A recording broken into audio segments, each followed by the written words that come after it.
दोस्तों, आज की इस दुनिया में हम सभी अमीर बनना चाहते हैं कि हमारे पास पैसा हो। अगर ज़्यादा ना हो तो एटलीस्ट इतना तो हो कि हमें पैसे के लिए इधर उधर भागना ना पड़े। हमारे पास इतना पैसा हो कि हमें अपनी इच्छाएं मारनी ना पड़े।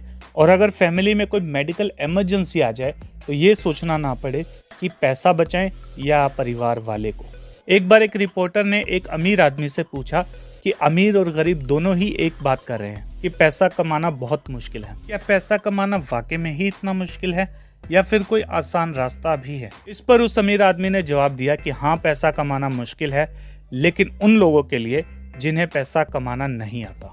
ये बात सुनकर रिपोर्टर बहुत ही हैरान हुआ, तो उसने पूछा कि क्या पैसा कमाना सीखा जा सकता है? अमीर आदमी ने कहा, बिल्कुल सीखा जाता है। जिस तरह से लड़ना, ड्राइविंग करना या फिर पेंटिंग करना एक स्किल है, उसी तरह पैसा कमाना भी एक स्किल है।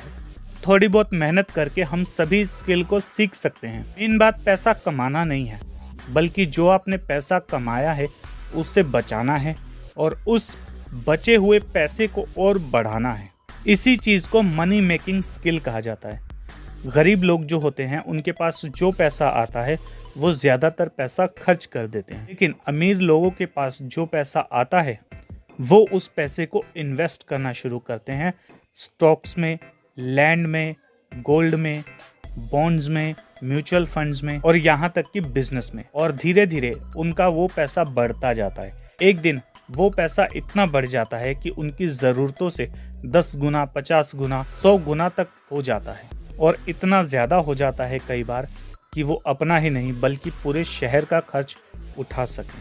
इसे 1 मिनट में या 1 हफ्ते में या फिर एक किताब पढ़कर नहीं सीखा जा सकता। इसे सीखा जा सकता है थोड़ी सी मेहनत से, लगन से और ऑब्जर्वेशन से। और यही कारण है कि अमीर अमीर होते जा रहे हैं और गरीब। और उस अमीर आदमी ने कुछ किताबें भी रेकमेंड की थी, जैसे कि rich dad poor dad, think and grow rich और द इंटेलिजेंट इन्वेस्टर जैसी कुछ बुक्स, जो आपको ये सिखाती हैं कि अमीरों का माइंडसेट कैसा होता है और वो पैसे से पैसा किस तरह से बनाते हैं। तो दोस्तों, आपकी क्या राय है इस बारे में? क्या उस अमीर आदमी ने बिल्कुल सही कहा है या फिर कुछ ऐसी बातें भी थी जो उससे छूट गई? कमेंट में जरूर बताइएगा। दोस्तों, इसके अलावा हमारे 2 और चैनल है, द फंकी मोटिवेटर शॉर्ट्स के नाम से और द फंकी टॉक के नाम से। इन दोनों चैनल्स पे भी जाओ, वीडियोस को देखो और इन चैनल को सब्सक्राइब भी मार लो यार। और हाँ, इस चैनल को भी सब्सक्राइब मार दो, कहीं उसके चक्कर में ये मत भूल जाइयो। तब तक के लिए स्टे फंकी, स्टे रॉ।